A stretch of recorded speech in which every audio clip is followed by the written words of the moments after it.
beloved, Boss Mike Cervera. Ina ninyong lahat. Martin Romualdez, Lisa Marcos, Bongbong Marcos.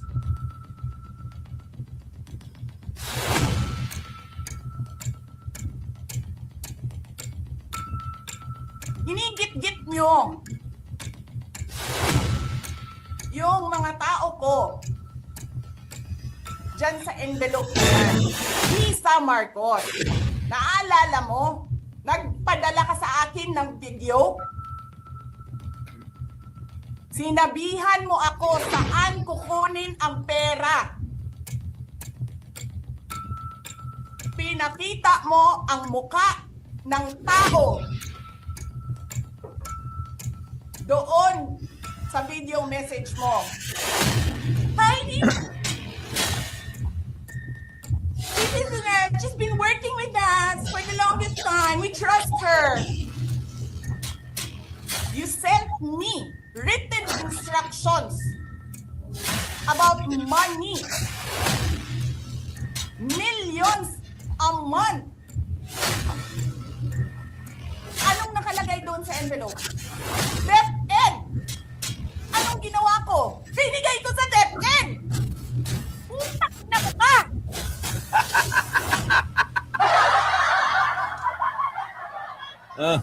Wala ka nga posisyon sa gobyerno, namimigay ka ng pera ng gobyerno eh. Sana all.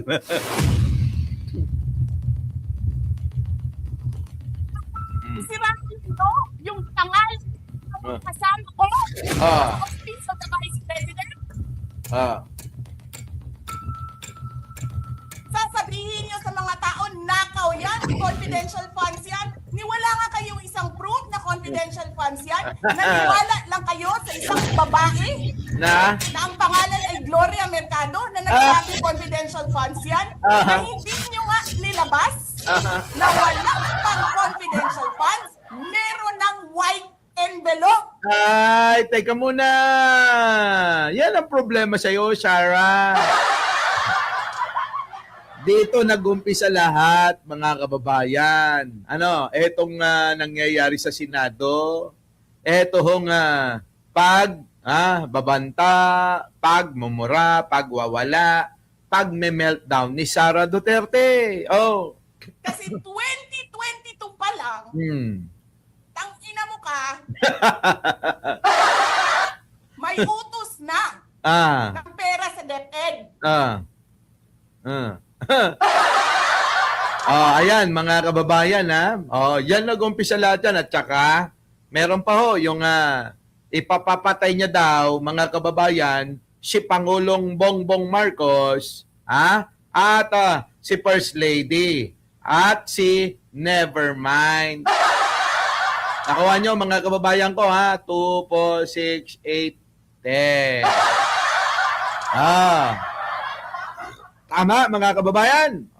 Diyan nag-umpisa lahat ng kaguluhan ngayon, mga kababayan. Di ba? Di ba, Femi Busto? Bepi Leni? Sino pa? Sa inyo po dyan, Annalisa Uso. Good morning sa inyo dyan, ha? Eto na. Pakinggan na natin tong dito na talaga mayayari si Cayetano. At saka, eto hong kaya NBI Director, Matibag. Matindi yung binatawan, mga kababayan, Matindi yung binitawan. Dito, mga kababayan, pasok! May malaking kasong nakaabang on the SEA Games po na sports complex. So, wait sir. May possible po ba na na-identify na po kayo, nakakasuhan nyo? Well, we just received information tungkol dun sa pangyayari dun sa Peace Corps. Philippine SEA Games Organizing Committee, and we in possession of documents already na meron talagang kailangan imbestigahan. Nako, mga kababayan, eto na papanik na ho yung magkapatid na si Pio at saka si Petra. Di ba? Angelito Untalan, Alicia Doran, ang Kuan Takrot, Praise Antonio. Ba? Ronnie de Guzman. Nanginig ang laman ni Petra. Umamin pa naman na nanginginig ang aking kalamnan. Sabi niyang ganun. Nanginig ako nung malaman ko ito eh. Di ba, A. Valdez Violeta? Nako, Benbang. O, ito na. Paano ba naman, mga kababayan ko? 2019, panahon ni Digong. Sino ba naman ang Sino ba naman ang mag-iimbestigang taga-NBI, taga-DOJ, taga-Ombudsman, kay Alan Peter Cayetano nun? Parang bata yan nun na nagtatantrums na alagang-alaga ni Digong. O, tama? Bakit kanyo? Mga kababayan ko alaga ni Digong yan eh. O ngayon, nakalimutan yata nila. Ha? Kahit matagal na yun pwedeng buksan. Ang panahon ngayon, makinig kayo sa akin, ang panahon ngayon ni Pangulong Bongbong Marcos ay nagpapanagot ng mga magnanakaw sa gobyerno. Hindi na ito panahon ng mga Duterte. Nasigi ka lang magnakaw kapag kakampi. Kapag hindi ka kakampi, wala kang karapatang magnakaw. Kapag ikaw ay sanggang dikit, kakampi, umaayong ka sa mga Duterte noon, abay, sige ka lang. Walang problema. Si Duterte mismo ang aabsuelto sa iyo, bray-bray. Di ba, mga kababayan? O anong ginawa ni Duterte sa mga nahuhulihan ng anomalya? Sample na lang.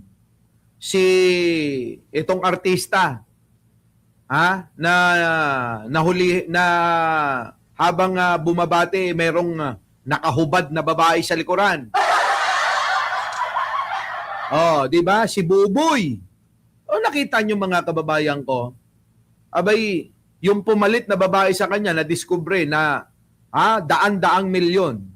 Yung pong Cesar Montano, sige na. Baka di ba si Cesar Montano yun? Yung binabati ko si Kagawad, happy birthday sa'yo. Yung gumaganon, tapos may nahagip na batang-batang hubad na babae sa likuran na parang lang parang katatapos niya lang binengbang. Di ba? Natanggal yun, tinanggal, na-discover daw, mga kababayan, yung babae nagngangawa doon sa iniwan na posisyon, mga kababayan.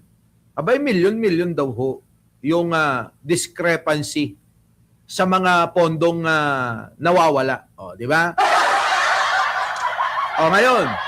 Ngayon, mga kababayan ko, eto namang sila sa Bureau of Custom, sila file doon. Mga kababayan, isipin nyo, napanagot ba yung mga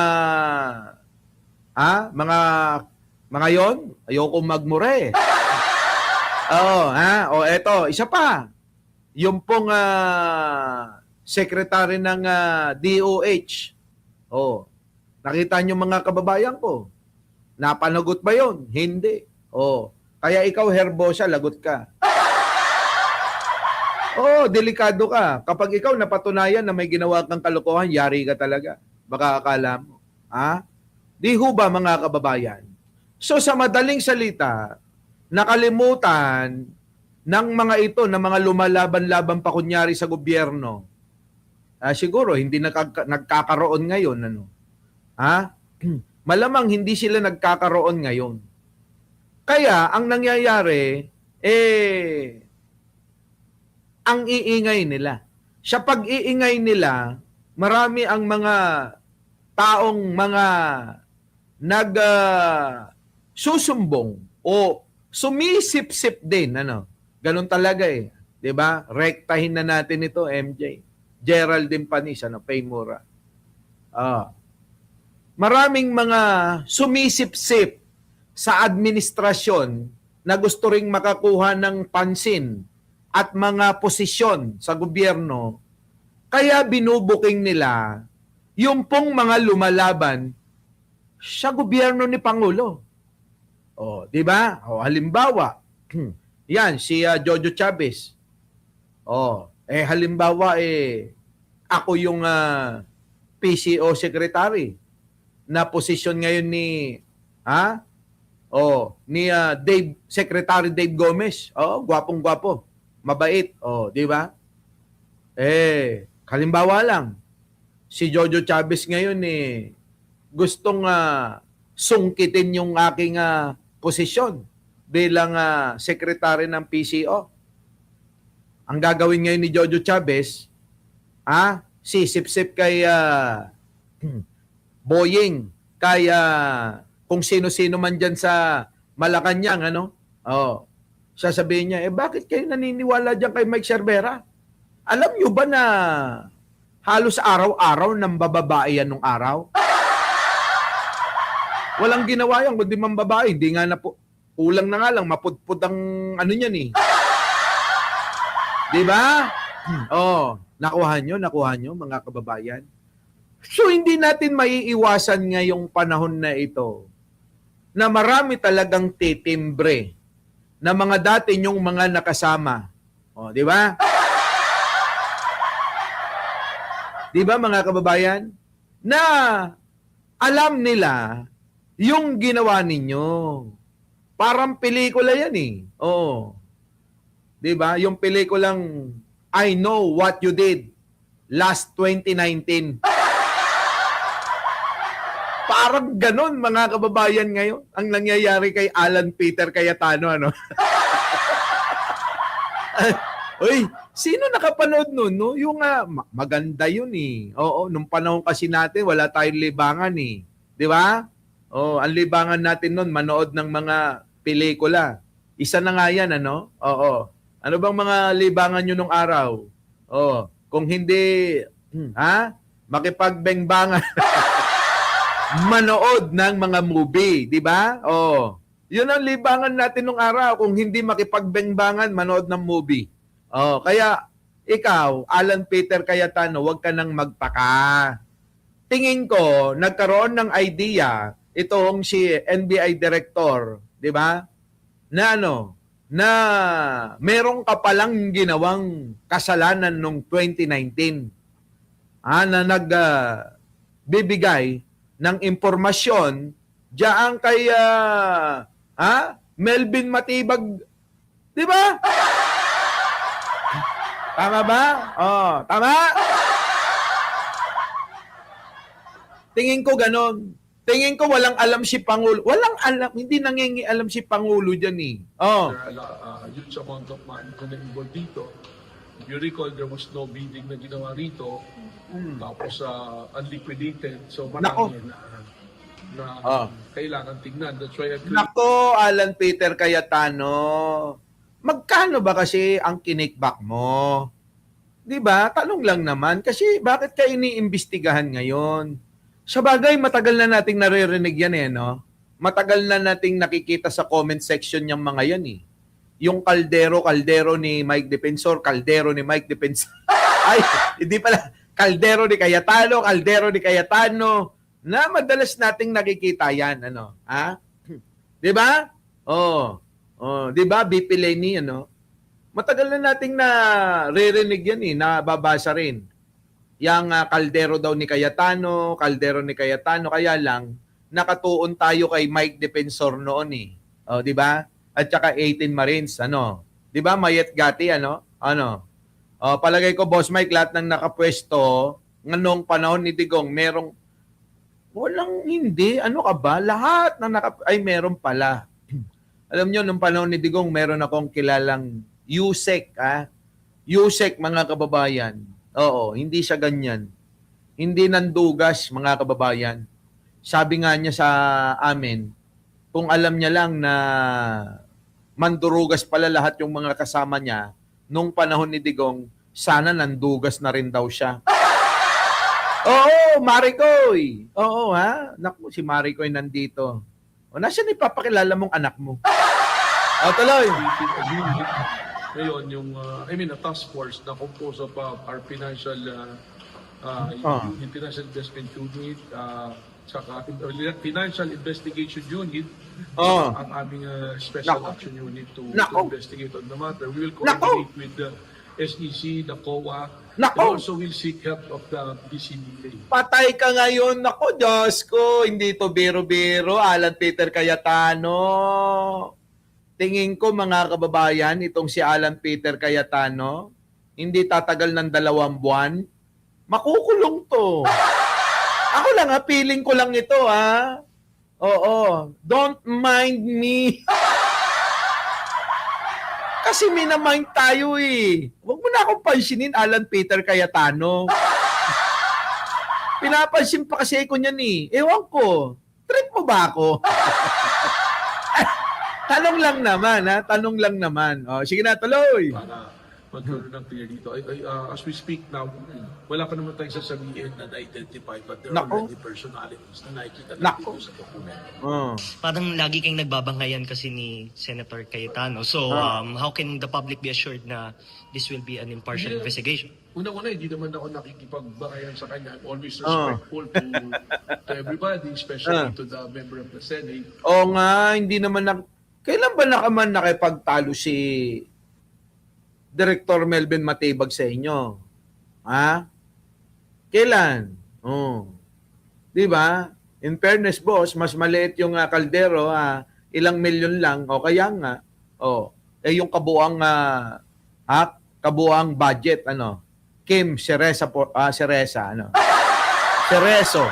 So happy siguro na siya involved dito, no? At tayo naman, ang record naman ng NBI, will always go where the evidence will lead us. Yun! Batas ko yung proseso, no? Yun ang matama. Tayo naman, kung ano yung batas, kung ano yung proseso, kung ano yung mga evidence, kung saan tayo dadalhin ng ebidensya, dun tayo, sabi. Diba Ace Venezuela, ngayon ka lang Martinico ka siguro.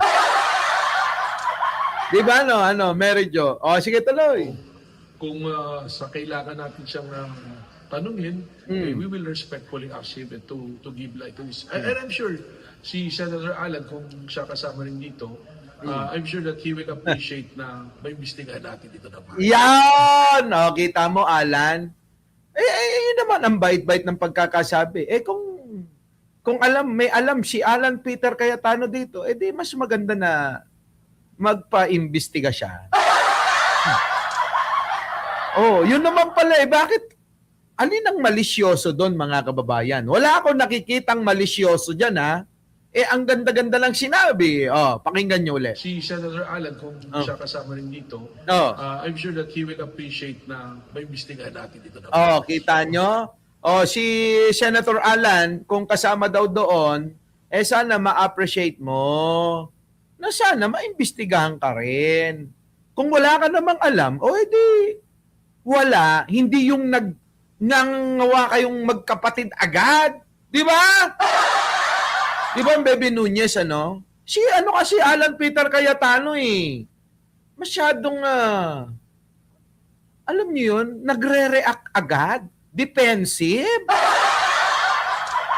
Di ba? Napaka-defensive kasi, mga kababayan ko, Bebe Nunez, huwag mo nang tipirin, isang bagsakan na lang. Ilaban na nga daw niya, yan, sabi ni Mr. Solution. Ewan ko ba dyan? Eto na. Papunta na natin, mga kababayan. Nagngangawa. Ewan ko ba bakit nagngangawa itong mga ito? Pasok! Positive yung sinabi ni NBI Director about the Southeast Asian Games. So if the intent... About South Asian Games daw, mga kababayan, naaapektuhan daw siya, Real Opinion PH. Sabi rito, boss, pag-greet naman si Jesus. Ano ba to? Jesus? Ano ba to? Dalawa? Jesus lang. Jesus. Jan. Tuburan. Sulbud. Saraga. Ayan Real Opinion. Shout out at good morning, good afternoon, good evening kay Jesus Jan Tubaran Solbod Saraga. O, yan ha. Okay na ha. Alam nyo naman ako eh. Kailangan ni JC lahat ng mga natin, kaibigan natin, mapansin natin, mabati natin, di ba? Roel San Pedro, Benji Bernardo, Romnick, Tommy Cereza Force, Bing Ibanez, guilty kasi, no? Jason Arcela, Nick Candido, Mary Pinoses, di ba? El Nabencio, di ba mga kababayan? Rain, I love you forever. Ruel Gallardo, eto na, tuloy-tuloy. But quite exhaustive yung sinabi ni NBI Director about the Southeast Asian Games. So if the intention was to have a chilling effect, we already have that chilling effect. Ay! Narinig nyo mga kababayan ko? Kung nakakanginig daw yon, mga kababayan, kung ang sinasabi nakakanginig, nanginginig na raw ho siya. Nanginginig na ho! Sino? Si Alan Peter Cayetano! Aminado eh! Padrino, Regina Flores, di ba? Renalina Bernal, di ba? Arwin Lucre. Nanginginig na! Utik na yun Inamin nga! Inaamin nyo na nanginginig na siya. Kayo, mga kababayan, ako, sabihan nyo ako. Sige nga, nang hindi totoo. Kapag ako sinabihan nyo nang hindi totoo, abay, maaapektuhan ba ako? Di ba ang daming mga nagsasabi dyan? Ano sabi nila sa akin? Bakla ako. Naapektuhan ba ako? Hindi. Yung iba nagsasabi dyan, kasama na kayo. Babaero yan. Naaapektuhan ba ako? Hindi. Bakit ako maaapektuhan sa mga sinasabi nyo? Nababaero ako. Hindi naman totoo.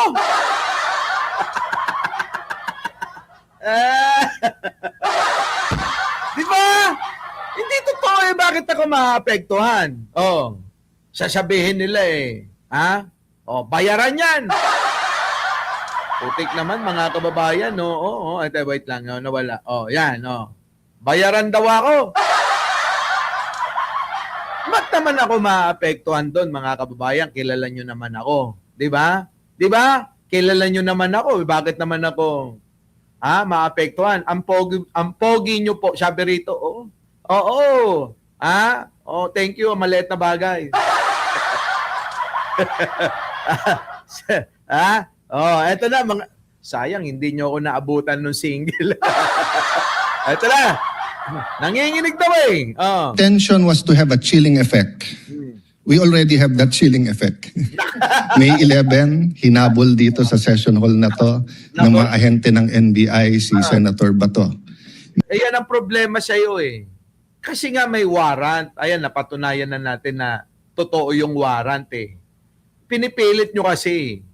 Di ba? May 13, nagkaroon ng enkwentro, putukan, pinipilit ng NBI na hindi sa loob ng Senado, but we have all... Ikaw kasi pinipilit mo, ayan na nga, lumabas na nga yung investigasyon eh. Kaya nga si Aplaska, di ba, na-dismiss eh. Yung nagpaputok, di ba? Na-dismiss mga kababayan eh. Di ba, mga kababayan ko? Ano pinaglalaban mo ngayon? So, gumagawa ka rin ng kwento parang mga Duterte, gagawa ka na ngayon ng kwento na feeling ikaw ang biktima at masama si Director Melvin Matibag, ganun ba? Kayo mga kababayan, nasubaybayan natin to eh. Kayo ang makakapagsabi kung ano ang totoo. Nakita nyo naman mga kababayan, ayon na nga sa investigasyon, hinayaan na natin yung investigasyon ng CIDG, ng PNP. Ganun na rin ang DOJ, mga kababayan. Nagsasabi nga sa investigasyon na ang nangyaring putukan ay nagpagpapaputok lang ng bata ni Cayetano na si Aplaska. Yun na po yun eh, ang lumabas sa investigasyon. Pero eto, pinipilit niya pa rin. O, tuloy. The evidence that it was inside the Senate. Other incidents, I do not want to evoke a reaction or debate because I want to respect. Kasi wala naman talaga, kaya wala kang dapat na bibigyan ng reaksyon. Wala naman talaga eh. Ang naging mga talagang tumatak sa isip ng maraming Pilipino, yung kaguluhang nangyari dyan sa Senado, nung panahon mong ikaw ay kabago-bago mo pa lang na Senate President, yang kay Bato, o unang-una, nung isinakripisyo nyo si Bato, na muntik ng madala sa ICC, sa Netherlands, sa The Hague. Diba? May warrant eh. O ngayon, pumunta dyan si Senator Trillanes. Yun po yung kwento niyan, mga kababayan.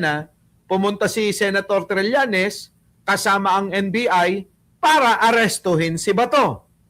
Pero anong nangyari, mga kababayan ko? Si Bato, karipas ng takbo, halos mabarimbot. Tapos nagsinungaling pa si Bato. Ano sabi ni Bato? Nire-wrestling daw siya ng mga taga-NBI. Putik na yan, siya naman yung halos masubsob, kakatakbo. Binaliktad na naman. Kesyo pinakita yung mga sugat sa kamay. Yung pala gawa ng kanyang pagkakabarimbot, pagkakadapa. Mga kababayan, ibinintang pa sa mga taga-NBI. Nakita nyo naman, mga kababayan, yan. Meron tayong mga resibong nakita na mga ebidensya. Yung pong mga CCTV footage na tumatakbo si Bato de la Rosa.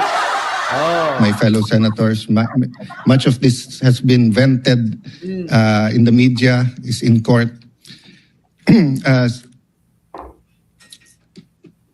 Director Matibag has promised us that he will give us a warrant issued by the ICC, has promised us that he will hold his agents na nanggulpi ng isang OSAA. He will be the one to implement the contempt order and hold them in his office, but wala ditong natupad.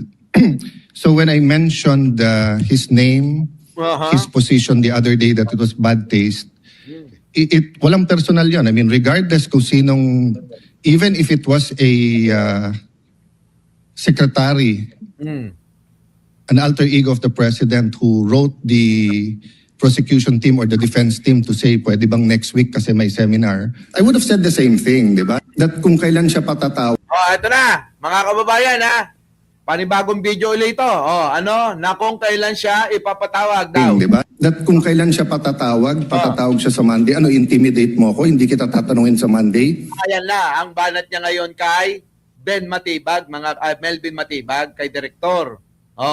Meron din siyang pananakot Mga kababayan eto na si Alan Peter Cayetano, mga kababayan ko, kung yung pakiramdam niya tila tinatakot siya ni Director Melvin Matibag sa pahayag na pwede ring imbestigahan si Alan Peter Cayetano, abay meron ding rebat, meron ding meron ding pananakot ito. Ano yung pananakot? Takutan na lang ang labanan. Takutan ang labanan dito, ang hilitoong talan. Walastik walang Diyo. Tuloy. Dahil mag-a-announce ka na iimbestigahan mo. Tapos sasabihin mo may insertion. Alata sa mukha niya na natatakot, sa tanang buhay mo, makukulong ka. Ngayon, Nako, Alan Peter Cayetano. Yan nga ba Kasi alam nyo, mga kababayan ko, eto. Sa akin, ano bang mga naging trabaho netong mga ito? Mula noon hanggang ngayon. Si Alan Peter Cayetano, nakita nyo, papalit-palit. Congressman, senador, naging DFA secretary, naging House Speaker. Kita nyo, mga kababayan, umikot lang ang buhay ni Alan Peter Cayetano sa madaling salita sa pagiging politiko. 'Di ba, Ami La Union? Tama ba, Rob Gamboa? JC Alicia Duran Bambina. Lisa Eunice. 'Di ba? Umikot lang ang buhay ni Alan Peter Cayetano sa pagiging politiko. Nakuha nyo, mga kababayan ko? Ni hindi nga nagpahinga. Ngayon, mga kababayan ko, na para bang sa buong termino ng aking panunungkulan sa ating mga kababayan, wala po akong nagawa ni minsan na pandurugas sa kaban ng bayan. Naniniwala ba kayo ron? Kasi parang ganun yung gusto niya na deliver o pagbigay sa ating mga Pilipino na mensahe. Ay, nako. Kayo ho, naniniwala po ba kayo? Sa lahat po ng mga nanonood ngayong umaga na 3,620 na dahil nag-like na kayo, Baby Nunez, mag-like pa kayo. Tingnan nyo, dadami tayo. Mga kababayan ko, abay, buang na lang ang hindi, buang na lang ang maniniwala na hindi nandugas ito. Tapos sasabihin mo, hindi liquidated. Liquidated po lahat yun. So, let me talk of unfairness. Hindi ba binabawasan talaga kami? Iniisa-isa. Even yung mga... Ito na ngayon, mga kababayan. Ang tawag nila sa ginagawa ngayon ng pamahalaan na pagpapanagot sa mga nagnanakaw, sa mga nandurugas, ang tawag nila biktima sila. Wait lang. Paano naman magiging biktima? Halimbawa, mga kababayan, matatawag ba nating biktima si Jinggoy Estrada except na natin si Bong Revilla, kasi wala na siya sa sa Senado. Ibig sabihin hindi na nanalo. Los Valdez. Sige, puntan natin si Jinggoy Estrada. Wait lang. Hindi ba lahat ng mga tao na nakakulong na rin ngayon binanggit si Jinggoy Estrada? Mga kababayan ko, lahat ng mga nakakulong ngayon ay iisa ang binabanggit na pangalan. Jinggoy Estrada ay nakatanggap ng kickback sa mga flood control dyan sa Bulacan sa amin. Sa mga Bulakenyo. Abay, di tayo papayag ba? Tama. Ngayon, sino pa? Senador Marcoleta.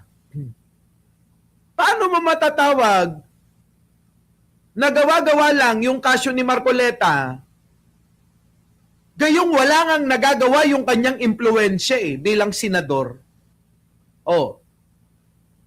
Tama, mga kababayan?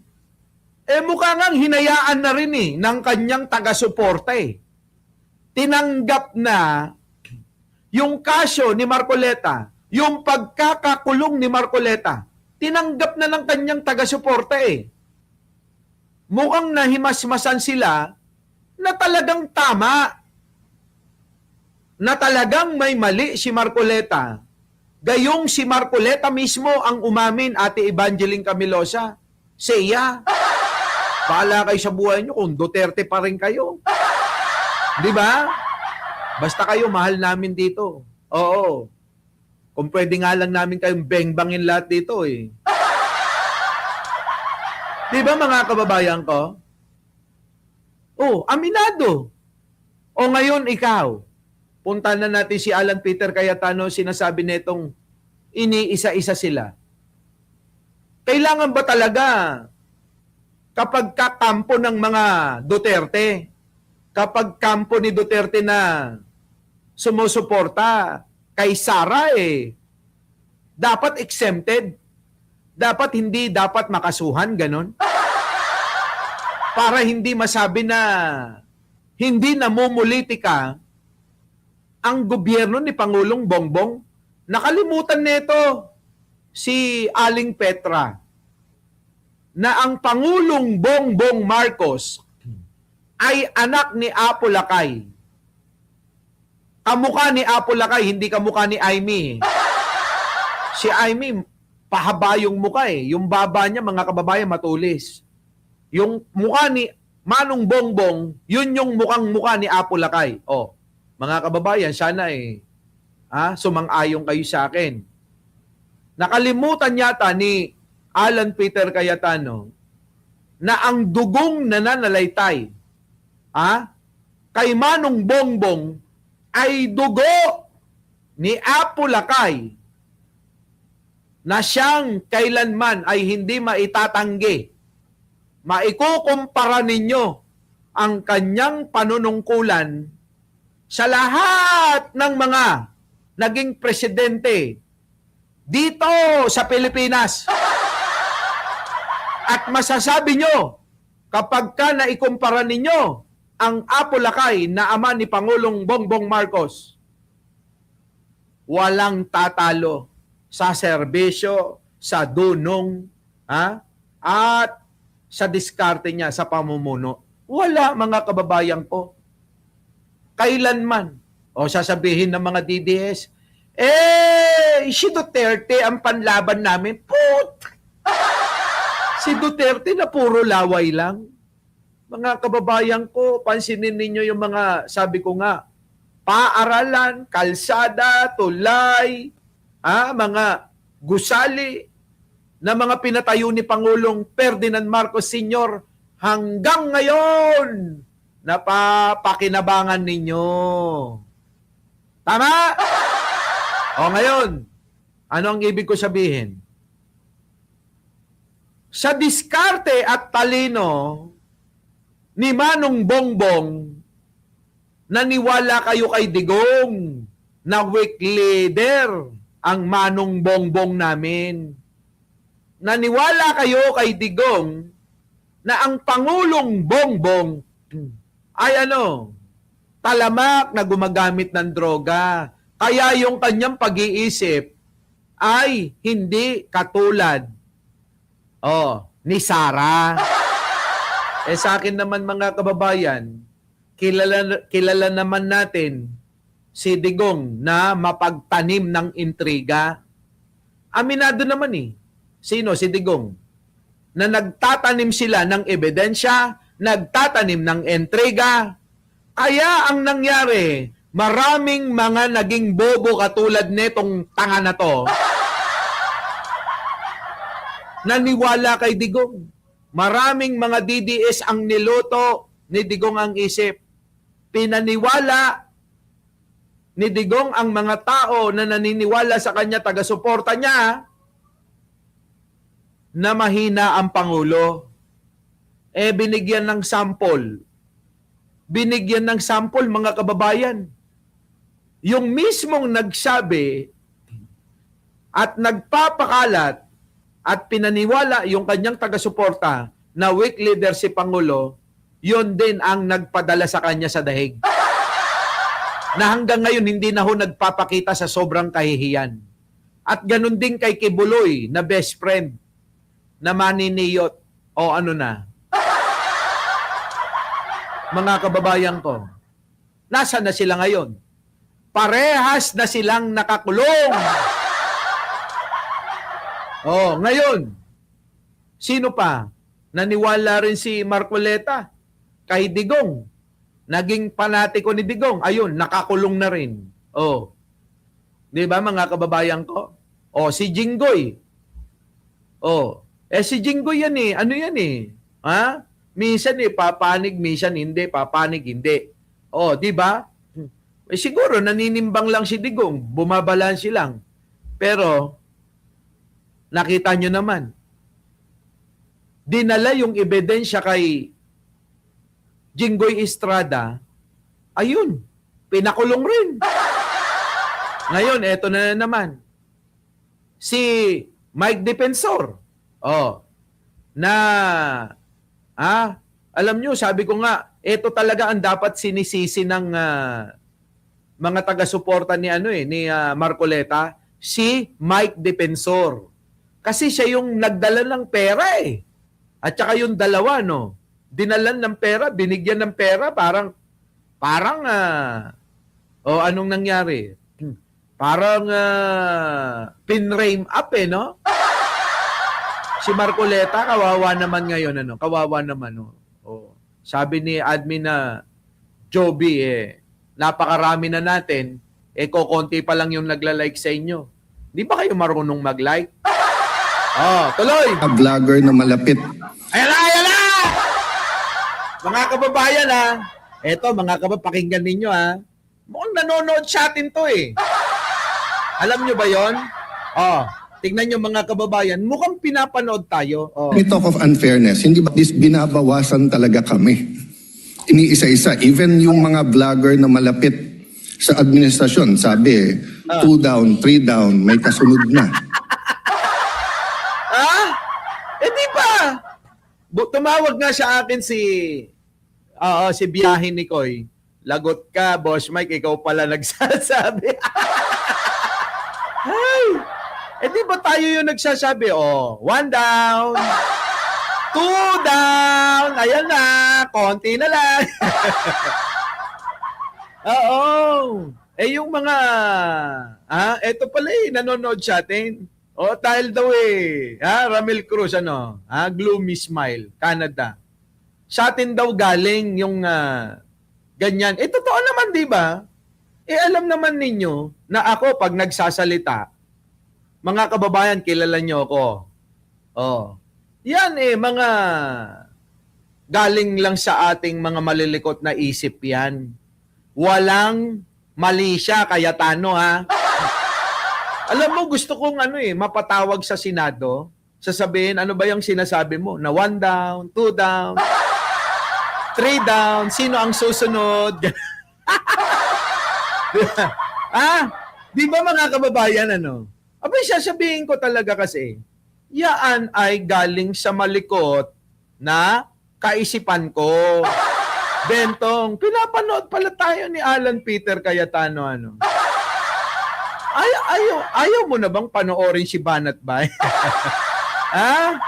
Di ba Teresita Tan? Na parang naapekto sila dun sa 1 down, 2 down.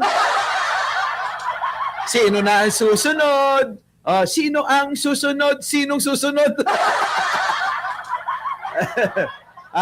Liliwanagin na natin. Para hindi ka na mag-aksaya ng panahon. Baka ipatawag mo pa ako, bakit ko nasasabi yon? Sasagutin ko na ngayon. Kaming mga vlogger, sige, ako na, dadaling ko na yung sarili ko, Pangkape mo bro, sabi ni Prime, bad, thank you, sana all. Alam nyo, isasagot ko, makinig kayo. Kuya Maki, makinig ka. Pag tinanong ako, bakit mo sinabing may 1 down, 2 down, parang ganun tingin ko ganun ang itatanong Bakit alam na alam mo na may mga makukulong na mga senador? Your Honor, sa aking channel, meron po kami dong tinatawag. Ito yung sagot ko makinig kayo. Makinig ka na rin Aling Petra. Your Honor, kung yun yung tanong bakit alam na alam mo na may mga makukulong, ganyan. Ang isasagot ko, Your Honor, sa aking channel, kasama po ang libo-libong mga nanonood tuwing umaga, meron po kaming tinatawag na bolang kristal. At yung bolang kristal na yon, ay doon po namin kinukuha yung aming mga chismis.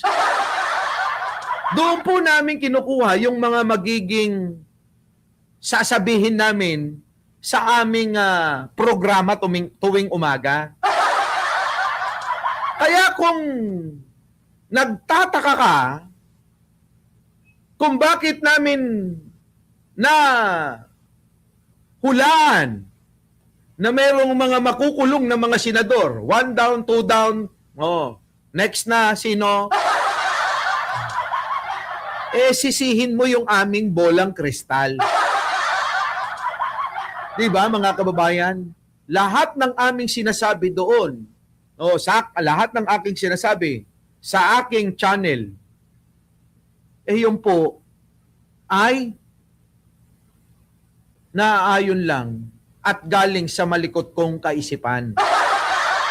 Ngayon, kung natataon, wala na kaming magagawa dyan. Diba? Our beloved Boss Mike Cervera.